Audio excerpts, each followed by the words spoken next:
out of the woods just yet. In fact, went and grabbed some notable October landfalls for the U.S. here, and there's been more than this, but I just thought I'd grab these. Fairly recently, Zeta in 2020 made landfall near the Louisiana coastline. You go back to 2005, you had Wilma, a major Category 3 storm hitting South Florida, and then Superstorm Sandy. Many will remember that. It turned post-tropical, but a huge impact to New Jersey as it made landfall in much of New England. What about November? Gets a little bit more sparse in November. We look back to 1985, Kate impacting Mexico Beach as a lower-end Category 2, and then Nicole more recently on November 10th of 2022. That was a Category 1 storm to the north of Miami there. So these can certainly happen this time of year. For October, there's much more of a area to watch, if you will. We look at the Caribbean, we look at parts of the Gulf, the Bahamas, up into the western and central Atlantic as primary development regions where we see these storms form. Then you get into November, and it becomes much more sparse in terms of coverage of where we see things develop. Sea surface temperatures cool, and generally we see this in the westernmost Caribbean, parts of the Bahamas, up the Gulf Stream, and then out here in the central Atlantic. So while we are nearing the end, we know that in recent history we went all the way through parts of the Greek alphabet, and you can sometimes see these even in December and January, but we are starting to wind down. The point is, we'll keep a watchful eye on the tropics outside of Oscar right now, which is not expected to impact anywhere on the U.S. landfall. This will be moving away from the Caribbean. Things are all quiet. We'll keep an eye here as we move forward. And meantime, over in the Pacific, Christy is now a Category 2 hurricane with maximum sustained winds of 100 miles per hour. It's expected to get even stronger and become a major hurricane later today. Right now, it's about 600 miles from Baja California and moving west with no threats to land. Officials in one North Carolina county now say they overcounted the number of people who died during Hurricane Helene. They revised the death toll from 72 to 42, with still more than 20 missing. Meantime, the most famous tourist attraction in Asheville is reopening. The Biltmore Estate's scheduled to open its doors to visitors on November 2nd. George Vanderbilt completed the 250-room house in 1895. Across western North Carolina, people are working to get their lives just back to normal. Kimberly King has the story of one family that lost their house to this flood. This is video taken by Martin Riggs, the Swannanoa resident, left his house in the middle of the flood. You gotta be behind those duplexes, man. Going to help rescue people stranded. You can hear their cries for help. I can't find you! Are you behind the duplexes? It was September 27th, 10:18 a.m. These were the duplexes, floodwaters taking over the first floors. He and other neighbors were able to bring two people clinging to trees to safety. Down from his house, the waters raged. Then he saw this. Oh my God, there's a guy floating. He couldn't reach him and doesn't know if the man survived. But this is Martin today, still helping. I watched the mobile homes just wash down the river. My son? And Connor I definitely met. He was helping us pull that safe out of the field there. Daniel and his family lived here in Swannanoa 19 years. Their 7 mobile homes now gone. And almost everybody living in the same spot, and everybody lose this. Martin, their neighbor, now friend, working to help them as well. Even the youngest in the family realizing this. That the material, all the stuff that you lost, you can get that back, but life is priceless. After devastating weather events, cleanup can present a unique set of small and unseen threats. One in particular can turn into a really big health hazard. Katie Benty reports. It's not just about what you can see after a hurricane that's dangerous, but also what you can't see. Ahead of Hurricane Milton, the Florida Department of Health issued this warning, urging residents to steer clear of floodwaters. Vibrio vulnificus is a potentially deadly flesh-eating bacteria that thrives in warm coastal waters, especially after storms. We have this great climatic event. It pushes water where it shouldn't be. And now the humans are kind of picking up the pieces from the storm. They're in the waters. Or heaven forbid they were in the waters during the storm. And now they've been exposed to these waterborne pathogens. Dr. Norman Beatty specializes in infectious diseases at the University of Florida, and he's currently part of a team investigating Vibrio vulnificus across the state. He warns while this bacteria can be ingested through raw or undercooked shellfish like oysters, it can also infect cuts on the skin, which could result in limb amputations. And about 1 in 5 people die, sometimes within a day or two. It really triggers the infection of this skin and soft tissue to cause the tissue to die. And it can happen very rapidly. Within hours. Confirmed cases of Vibrio are climbing in Florida. Before Hurricane Helene, there were just 6 cases. Now following Milton, data shows that number has jumped to 74, with 13 resulting in death. Just trying to stay protected when we go to assist with hurricane cleanup and recovery, I think is the most important thing that we can do. What can we learn about our current climate situation by looking at the last ice age? So we're going to turn to Oregon and look at a new study that uses ice cores to get a snapshot from the past. Details from meteorologist Allison Gutleber has more. Understanding the climate hundreds of thousands of years ago. That's what one OSU professor is doing. Christo Bowser tells K2 their study collected ice cores from Greenland. The oldest ice they could recover from Greenland is close to 120,000 years old. We go to these places, go to the interior, and we drill an ice core all the way from the top to the bottom. And in this way, we can have access to those snow layers that fell really long time ago. Ice cores, which are long cylinders of ice, contain layers of preserved ice and snow and are used to help understand the climate long ago. In the study, researchers are looking at specific climate events. These are called Danskar-Oshker events. They are known to be the most abrupt climate change events ever seen, which are not caused by humans. Around 25 really abrupt climate change events that we think are linked to the circulation, the ocean currents of the North Atlantic Ocean. I asked, what does this mean for the future? This is a good question, right? And so the reason that we are so interested in these abrupt events is that there is a possibility that they could happen again in the future. What's happening in the future is that because of human-induced climate change, we might have another one of those episodes. Now let's check to see the fall colors across the country. Colors are shining bright on Gunstock Mountain in central New Hampshire. The region's looking great today with partly cloudy skies and a high of 73 degrees, which is really nice. Much of Pennsylvania is also seeing peak colors right now, including here in Hawley. That's east of Scranton, if you don't know. It certainly won't feel like fall today with sunny skies and a high of 76 degrees. This is Red Wing, Minnesota, along the banks of the Mississippi River. No arguments about the weather here either, but it will feel like fall with a high of 56. It's a similar story in Eugene, Oregon, where the colors are looking great. The weather's not bad either, with partly cloudy skies today and a high of 59 degrees. And coming up on the National Weather Desk, we'll find out why officials in Oregon are sounding the alarm about earthquakes. And with just over a week until Halloween, we'll share tips on how to keep your pumpkins and jack-o'-lanterns healthy throughout the holiday.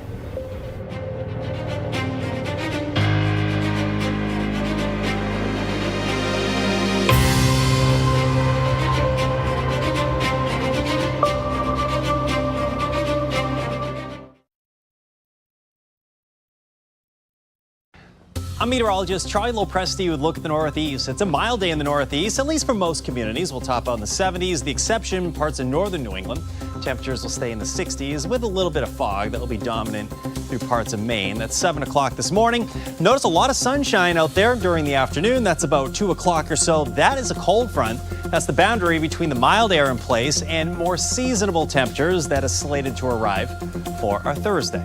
Enjoy. I'm Chief Meteorologist Gerard Jabali. Here's a look at the Mid-Atlantic region. We're still dry through your Wednesday until late Wednesday afternoon and evening, where we could see a front approach, bringing a few showers mainly to the mountain regions, but the rest of us looking pretty dry. It's going to still be a very warm one ahead of that cold front, likely still rising to the upper 70s near 80 degrees. The mountains definitely going to be cooler, but we will all be a lot cooler headed into Thursday with highs only in the 50s to 60s. I'm meteorologist Charlotte Carl. Here is a look at your high temperatures for your Wednesday, mostly in the 80s, low and mid 80s. We do see a few spots in the upper 80s. Memphis, Little Rock climbing into the 90s. Asheville is our cool spot in the upper 70s. Expect isolated showers for your Wednesday morning along the coastline of Florida and some other areas along the East Coast. We will see some high rip current risks along all of the East Coast beaches as a result of Oscar, and then everywhere else remains dry.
Presented by the National Weather Desk. In Washington state, trees cast long shadows on fog near Seattle, while after some recent rains, salmon make the long swim upstream, returning to their birthplace to spawn and then die. A fiery dawn welcomed the day in southwestern Montana, while this dog seems to enjoy the fall colors in eastern Tennessee. Dogs don't see the full spectrum of colors like humans do. They're basically red-green colorblind. For more content like this, like the National Weather Desk on Facebook. It's been almost 4 weeks since Hurricane Helene moved onshore, causing extensive damage and destruction from Florida to North Carolina. Emily Gracie sat down with the chief meteorologist at our station in Asheville, North Carolina, to ask what it was like to experience this hurricane inland and what it's going to take for the area to recover from this disaster. We already had some minor flooding going on pre-Helene, and then when Helene closed in on us, the wind field expanded, as they typically do. These tropical systems get onshore, the wind field expands, and we started getting wind gusts over 45, 55, even 65 miles per hour. It started to ramp up. I couldn't sleep very well that night. I remember getting up, and about 5 in the morning, I went out. I have a covered deck, and I went out and opened the doors. Actually, you can see the doors behind me. I went out there, and I heard the wind, and it sounded like a hurricane had come to town. It was just the roar of the wind, the sheets of rain, and then literally pop, pop. I could see power flashes going. And then how did you get back to work? Because weren't roads a disaster? I got through a couple of areas that were down trees. People were kind of navigating around, and then boom, couldn't go any further. There was a big tree down, and I had to turn around. So then I went all the way home. I told my wife, I said, I'm going to get our chainsaw, and I'm going to go cut the tree away from the road so I can get through. She thought I was crazy, and I thought, well, I have to get to work. I'm going to go do that. Is this something that's going to take years to recover from? Once we get running water and usable water, businesses will reopen. The damage that was done from the flooding in the city was mostly close to the river, obviously, but it's called the River Arts District. This is a really cool area we call the RAD. A lot of that is just gone. I mean, it's physically still there in many cases, but it is not anything that is going to be open firmly anytime soon. So that is going to take a big hit. The amount of damage the Blue Ridge Parkway has is phenomenal, and I don't know when they're going to be able to open it. They had to rebuild the road in many places. It just fell off the sides of the mountain. So. To hear more from Jason about his experience working and living through the storm, listen to this week's episode of our podcast, Off the Radar. You can find Off the Radar anywhere you get your podcasts. Last week, a 0.50 earthquake struck off the coast of Oregon. It's a reminder that the coast is vulnerable to shaking, tremors, and even tsunamis. Victor Park has more on these dangers. Some may remember the Japan tsunami that struck the coast of Oregon in 2011.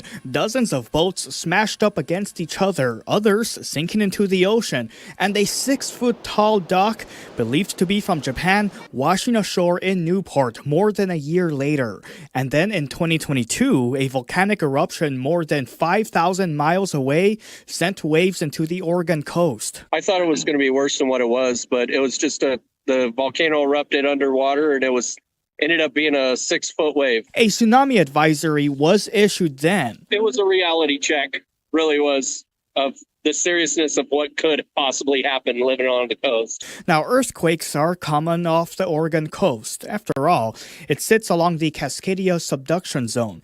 But it is also a reminder how vulnerable the region could be. We really are trying to understand what the threat is and how to best prepare for it, and take actions to mitigate the effects of that. The quake happened the same day. More than 500,000 Oregonians took part in the annual Great Oregon Shakeout, though some say they did not get a notification from the My Shake Alert app. The Oregon Department of Emergency Management did not initiate any alerts. As we all hope Oregon will never again experience the devastating tsunami of 1965 that killed 5 people near Newport.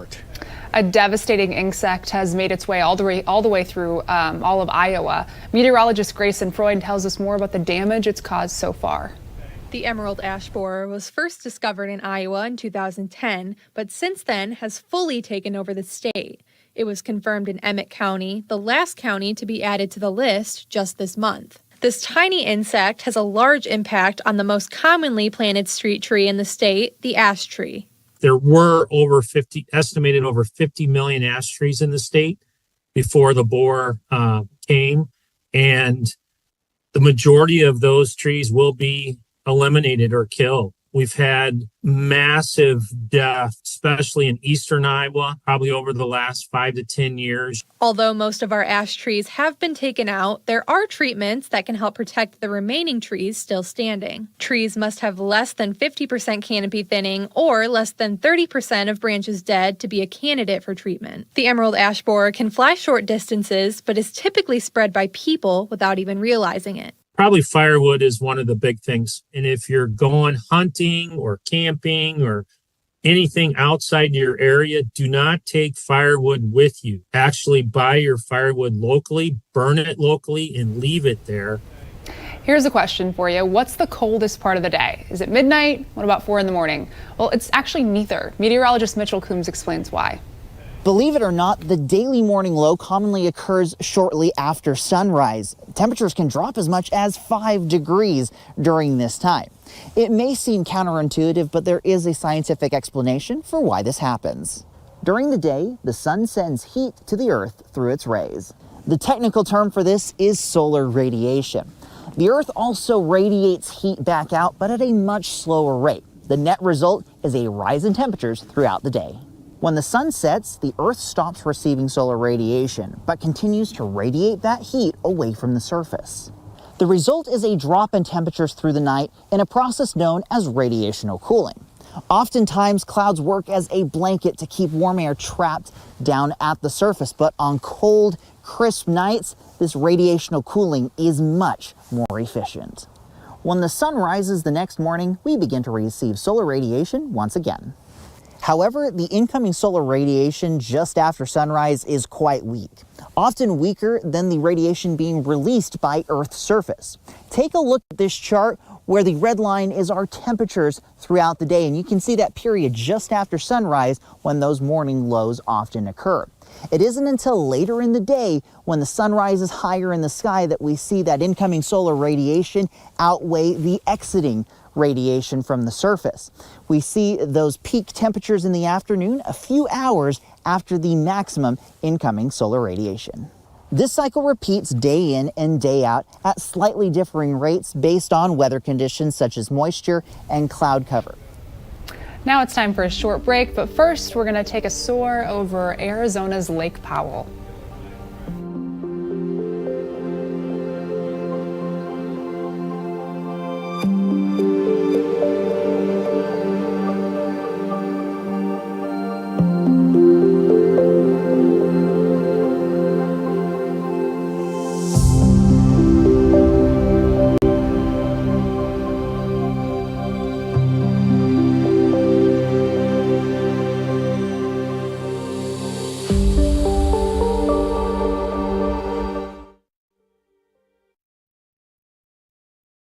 Well, good morning. I'm meteorologist Phil Kelly. A series of cold fronts moving through the upper Midwest and Ohio Valley continue to just basically ping pong our temperatures. Upper 70s here into southern Ohio. We are talking mid 60s into the central plains. Here comes a secondary cold front that's going to come through on Friday. That's going to bring us some rain showers, much cooler temperatures on the backside. Everybody, though, should be dry as we head to the weekend. Good morning. I'm meteorologist Alex Garcia. Here's a look at your regional weather. We're starting off the morning into the 60s out in El Paso, 50s from Amarillo, but 70s and 60s all across the rest of the region. So it's a little bit of a warm start to the day. Weak cold front pushing into Oklahoma, but that's about as far as it's going to get. Going to fade out. Low pressure will hang around. You'll see a few sprinkles. That's pretty much it. So that means the rest of the day, pretty much like summer again. I'm meteorologist Alex Garcia, and that's a look at your regional weather. Well, hey there, everybody. Happy Wednesday morning to you. I'm meteorologist Shannon O'Donnell. Out west, this is the time of year, especially in Arizona. It starts cooling down to a much more comfortable level, and we'll see highs just in the 90s instead of the triple digits today out of Phoenix and Tucson. 88 in Sin City, 74 out of Reno, Nevada, and back into the 50s and the 60s in the PNW with quite a bit of sunshine for Seattle and Spokane. Next weather maker, though, will spread some snow into the Bitterroots of Idaho later today. And that's the scene from here.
The National Weather Desk.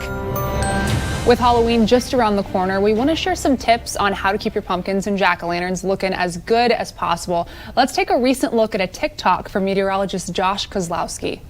So by now, you've probably already picked out your pumpkins for this Halloween and harvest season, but maybe you have concerns about how well the pumpkins will look between now and, say, Halloween time for carving them up as jack-o'-lanterns. Well, the one thing for sure is weather can certainly impact the appearance and the texture of the pumpkins between now and when you have to take care of the jack-o'-lanterns, for example. But temperature-wise, pumpkins can pretty much tolerate ranges between, say, 35 degrees in the morning to maybe 70 degrees in the afternoon. But perhaps a bigger concern versus the weather with the integrity of the pumpkins themselves may actually be due to insects. For example, snails, slugs, and beetles can play a role, and they like to gnaw on these pumpkins and eat them. So perhaps spraying a mild pesticide until carving time could be a smart idea.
Thank you so much for joining us today. I'm Emma Withrow. Make it a great Wednesday, and I'll see you right back here tomorrow.